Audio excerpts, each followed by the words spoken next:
We are right into our second quarter of the year, and it is time for you to make sure that you are following your annual financial checklist. Get that annual financial checklist by clicking the link down in the description box for free.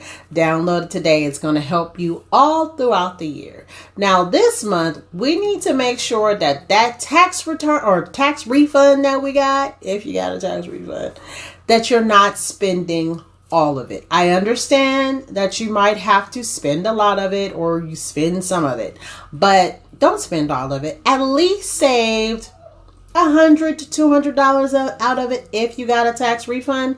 And if you didn't get a tax refund, then right now is a time to try to figure out, why are you owing? What can you do to make that change? What can you do to benefit yourself and get yourself on the right track for tax season next year?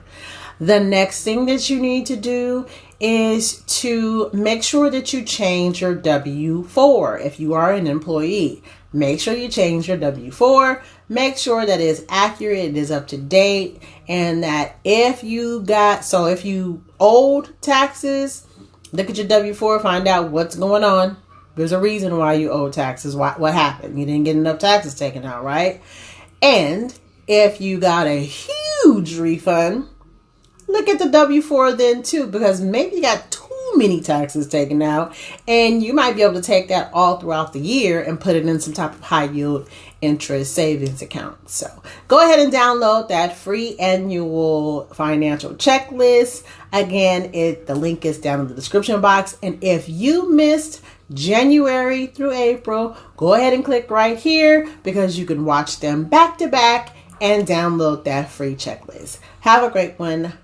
Yeah, let's get it. Taxes ain't scary when you plan ahead. Cash flow quiet's what fear once said. No quick schemes, no overnight claims, just solid moves, long-term gains. I'm not here selling dreams of noise. I'm here building options, controlling choice. When you understand where your money goes, you stop feeling stuck and you start feeling grown. Read it, track it, keep it clean. Small decisions, big routine.